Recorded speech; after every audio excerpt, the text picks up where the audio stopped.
Everyone, मैं doctor Richa आपके अपने चैनल ज्योग्राफी वंडर में आपका स्वागत करती हूँ। आज हम पढ़ेंगे टॉपोग्राफिकल मैप। टॉपोग्राफिकल मैप यानी कि स्थलाकृतिक मानचित्र। ठीक है, स्थलाकृतिक मानचित्र यानी मैप का किस तरह से विकास हुआ, किस तरह से इनका निर्माण होता है, वो चीज़ सारा इसमें आएगा। तो स्थलाकृतिक मानचित्र टॉपोग्राफिकल स्केल ये अंग्रेजी भाषा के टॉपोग्राफी का पर्याय है, यानी कि सिनोनिम्स है। और इसका अर्थ है, और ये ग्रीक भाषा की जो टॉपोग्राफिकल शब्द ये कहाँ से आया है, ग्रीक से आया है।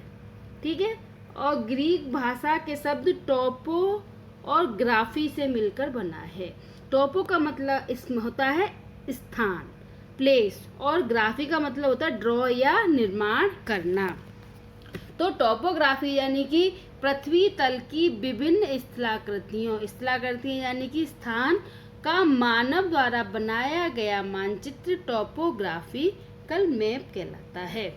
ठीक है, अब हम बात करते हैं स्थलाकृतिक मानचित्र के विकास की, कि किस तरह से स्थलाकृतिक मानचित्र का विकास हुआ है। तो इसमें डी एन विले ने 1752 में पहली बार भारत का प्रमाणित मानचित्र बनाने का प्रयास किया था। यानी इन्होंने सिर्फ कोशिश की थी पहली बार 1752 में कि हम भारत का मैप बनाया जाए। ठीक है, 1767 में फिर ब्रिटिश शासकों ने भारतीय सर्वेक्षण विभाग की स्थापना की। इसके बाद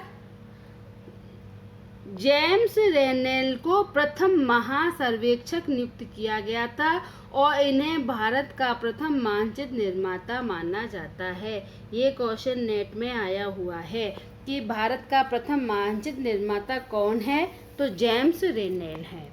ठीक है, 1788 में हिंदुस्तान का मानचित्र के नाम से स्थलाकृतिक मानचित्र का प्रकाशन किया गया। यानी सबसे पहले 1788 में कि प्रकाशन शुरू हो चुका था मैप बनाने का। ठीक है, अब 1802 में कर्नल विलियम लैम्पटन ने त्रिभुजाकार सर्वेक्षण द्वारा मद्रास का शुद्ध मानचित्र का शुभारंभ किया। ठीक है, अब ये देख तुम्हें पता होगा कि मैप जो है लघुकरण और वृद्धकरण की विधि में बहुत सारी विधियां आती हैं, जिसमें एक त्रिभुजाकार विधि भी होती है। तो उस त्रिभुजाकार विधि के आधार पर उन्होंने एक शुद्ध मानचित्र बनाने का प्रयास किया था। किसने? कर्नल विलियम लैम्पटन ने। नेक्स्ट आता है कि अब हम बात करते हैं कि कहाँ पर बना हुआ है। ये भी कंपटीशन के हिसाब से हर एक कंपटीशन में काम आता है कि स्थलाकृतिक मानचित्र का मुख्यालय कहाँ पर है, देहरादून में। ठीक है, ये फर्स्ट ग्रेड सेकंड ग्रेड में भी आए हुए हैं, टीजीटी पीजीटी के हिसाब से भी इम्पोर्टेंट है। इसमें क्षेत्रीय कार्यालय कहाँ है इसके? नई दिल्ली, चंडीगढ़, जयपुर, जबलपुर और हैदराबाद। ठीक है, यानी मुख्यालय देहरादून में है, यहीं से स्थलाकृतिक मानचित्र का प्रकाशन होता है, लेकिन इसके कार्यालय इन जगह पर खुले हुए हैं। अब बताती है स्थलाकृतिक मानचित्र की क्या विशेषताएं हैं। तो ये मानचित्र अंतर्राष्ट्रीय प्रक्षेप पर बनाए गए हैं। ठीक है, अंतर प्रक्षेप अगर प्रोजेक्शन तुम्हें नहीं आते हैं तो वो मेरे को लिख के देना, कमेंट करना, जिससे कि मैं अगर उनको पूरा बना सकूँ। ठीक है, उस पर वीडियो बना के दिखा दूँ। तो अंतर्राष्ट्रीय प्रक्षेप पर बनाए गए हैं। दूसरी विशेषता क्या है कि ये जो है सारे जो हमारे ट्रोपोसीट हैं या स्थलाकृतिक मानचित्र हैं, ये अंतर्राष्ट्रीय लेवल पर भी अपनी मान्यता रखते हैं, क्योंकि उनका जो मापन की इकाइयां हैं वो भी सेम है। ठीक है, इसमें भारत के निकटवर्ती देशों की श्रृंखलाओं के मानचित्र 1:10 लाख मापक पर बनाए जाते हैं, इसीलिए इसे बोलते हैं मिलियन सीट। ठीक है, ध्यान रखना कि मिलियन सीट क्या होती है, जो 1:10 लाख मापक पर बनाई जाती है। ये रंगीन मानचित्र होते हैं और इनमें 7 रंगों का प्रयोग होता है। अब नेक्स्ट बात करते हैं कौन कौन 7 रंग प्रयोग किए जाते हैं। नीला, लाल, पीला, काला, हरा, कत्थई और भूरा। ठीक है, ये भी कंपटीशन में आते रहते हैं, TGT first grade second grade, यहाँ तक कि रीट में भी ऐसे क्वेश्चन आते हैं कि मैप में किस रंग का क्या इंडिकेट होता है। तो नीला रंग किस लिए आता है, अगर हम सिंपल कहें तो जलीय क्षेत्र के लिए। नीला रंग जलीय क्षेत्रों को दिखाने के लिए आता है। लाल रंग आता है सड़क, मकानों, इमारतों को दिखाने के लिए, यानी हम इसमें बस्ती शब्द भी जोड़ सकते हैं कि बस्तियों के लिए भी इसका प्रयोग किया जाता है। ठीक है। पीला रंग कृषि के लिए, काला रंग लेखन के लिए, रेलवे लाइन के लिए और सीमाओं के लिए, जो अपने देश राज्य की किसी क्षेत्र की जहाँ का भी मैप है उसकी सीमाएं दिखाने के लिए भी काले रंग का प्रयोग किया जाता है। हरा रंग वनस्पति, जंगल और बाग, यानी जितनी वनस्पतियाँ वो सिंपल हरा रंग सबको पता होगा।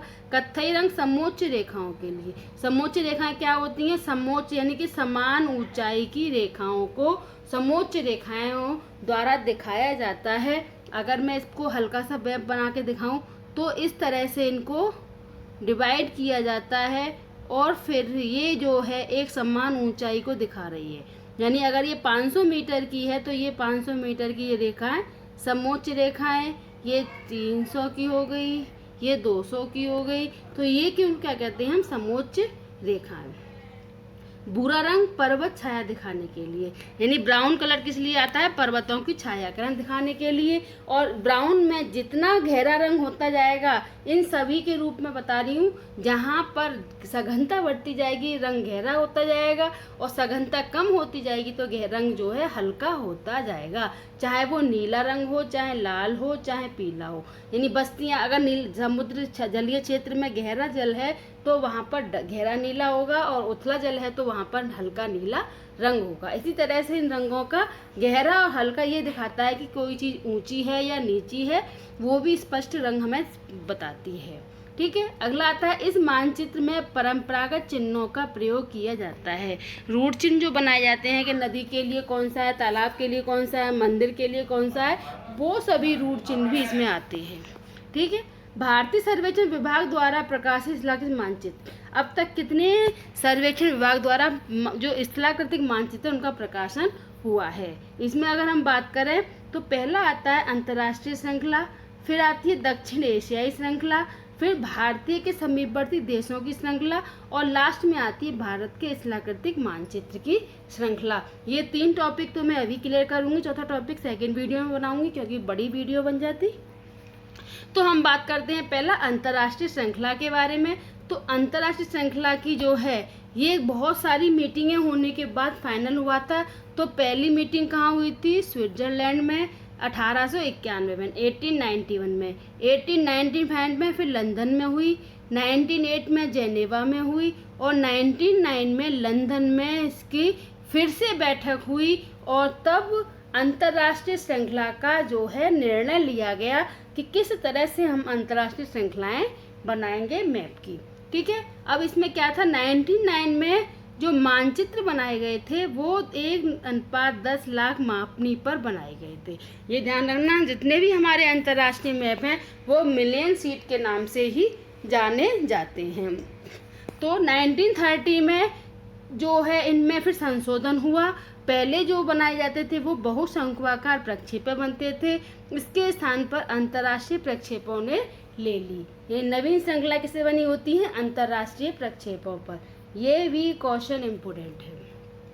अब इस अंतर्राष्ट्रीय प्रक्षेप में अगर मैं अपने ग्लोब की बात करूं, पहले मैं इसे इरेज कर देती हूँ। ठीक है। तो ये जो श्रृंखलाएं हैं उनको कैसे बांटा गया था? जैसे हमारे ये ग्लोब, मैं आधा ही बना देती हूँ। ठीक है। ये हमारा आधा है। तो 0 से 60 डिग्री उत्तर और 60 डिग्री दक्षिण तक इसको बांट कर ये बनाई गई थी एक शीट, क्योंकि ये तुम्हें पता है कि अक्षांश देशांतरों में अक्षांश की दूरी लगभग सभी जगह समान होती है, जबकि देशांतरियों को अगर हम बात करें तो देशांतर भूमध्य रेखा पर अधिक होते हैं और जैसे जैसे आगे बढ़ते जाते हैं उनकी दूरी कम होती जाती है और ध्रुवों पर ये सिर्फ एक बिंदु मात्र रह जाती है। तो उन दूरियों के आधार पर इन मैपों में भी चेंजेस किए गए। तो 60 डिग्री उत्तरी अक्षांश पर 60 डिग्री दक्षिणी अक्षांश के मध्य 1800 शीट बनाई गई। यानी इतने बीच में 60 डिग्री नॉर्थ 60 डिग्री साउथ के बीच में कितनी बनी? 1800 सीटें बनाई गई, जिनका विस्तार 4 डिग्री अक्षांश से 6 डिग्री देशांतर रखा गया था। ठीक है। 60 डिग्री से 88 डिग्री अक्षांश के मध्य, यानी 60 डिग्री से 88, 90 की जगह 88 लिया गया था। तो 88 डिग्री के मध्य 420 सीटें बनाई गई और इनका जो अंतराल रखा गया था, जैसे मैंने कहा कि आगे बढ़ते आते हैं देशांतरी विस्तार कम होता जाता है, क्षेत्र कम होता जाता है, तो इस आधार पर इनको 4 डिग्री अक्षांश व 12 डिग्री देशांतरों में विस्तार किया गया। इसके बाद ध्रुवीय क्षेत्र बचे, जो हमारा 88 डिग्री था, 2 डिग्री का बचा। तो उन 2 डिग्रियों को 2 वृत्ताकार रूप में अलग से बांटा गया और पूरे विश्व यानी पूरी ग्लोब को 2222 सीटों में बनाया गया। ठीक है, अब दूसरी बात आती है दक्षिण एशियाई श्रृंखला। ये तो अंतर्राष्ट्रीय हो गई। अब दक्षिण एशियाई श्रृंखला की हम बात करें तो ये भी अंतर्राष्ट्रीय मानचित्र पर बनाया गया है। इसमें अरब, ईरान, अफगानिस्तान, पाकिस्तान, चीन, Bharat, Myanmar, Indonesia, Malaysia, Thailand, Singapore यानी हमारे जितने भी दक्षिण एशियाई देश हैं उनको सम्मिलित किया गया। ये भी 1:10 लाख पर से 1:20 लाख पर बनाई गई है। यानी इसमें ये स्केल और बढ़ा दिया क्षेत्रों को पूरा दिखाने के लिए। ठीक है, अगली बात आती है भारतीय एवं समीपवर्ती देशों की श्रृंखला। इसमें भारत के समीपवर्ती देशों की श्रृंखला है वो सम्मिलित किया जाता है। भारत, पाकिस्तान, श्रीलंका, नेपाल, बांग्लादेश, म्यांमार यानी भारत की सीमाओं से जो लगे हुए देश हैं उनको सम्मिलित किया गया है और भूपत्रक अथवा धरातल मानचित्र का प्रकाशन किया गया। यानी ये जो पूरा भारत के समीपवर्ती देशों की श्रृंखला को अलग से मापन पर बनाया गया। इसका जो मापक है वो भी 1:10 लाख पर है यानी कि मिलियन सीट पर बना हुआ है। ठीक है, और ये 1 इंच बराबर 16 मील के बराबर है और इनमें पत्रों की संख्या कितनी है वो 136 है। ये इम्पोर्टेंट है। नेक्स्ट बात करते हैं कि भारतीय सर्वेक्षण प्रणाली ने इसी क्रम में 1 इंच, आधा इंच, ठीक है, 1 इंच, आधा इंच, चौथाई इंच के जो ट्रोपोसीट है वो बनाई। यानी कि अगर मैं बात करूं पिछले की अगर देख के बात करें तो जो 1:10 लाख पर मिलियन सीट बनी है उसमें जो स्केल का सामान्य नियम क्या होता है, जितना बड़ा स्केल होगा उतना ही वो छोटे को दिखाएगा। तो उस आधार पर फिर इनको बांटा गया है जिसमें 1 इंची, आधा इंची, चौथाई इंची में विभाजित किया गया और स्थलाकृतिक मानचित्र को 1:10 लाख, 1:2.5 लाख, 1:125 है, 1,25,000 और 1:50,000 और 1:25,000 स्केल पर फिर से इनको विभाजित करके स्केल बनाए गए। और अगर हम देश अक्षांशीय देशांतरी विस्तार की बात करें तो 4 डिग्री नॉर्थ से 4 डिग्री अक्षांश से 4 डिग्री देशांतर, 1 डिग्री से 1 डिग्री, 30 मिनट, 15 मिनट और 5 डिग्री से 7.5 मिनट की अलग अलग श्रृंखलाओं में इसको विभाजित करके बनाया गया है। Thank you for watching. Please like and subscribe my channel और नेक्स्ट वीडियो को देखना मत भूलना क्योंकि ये जो है बहुत ही इम्पोर्टेंट वीडियो है।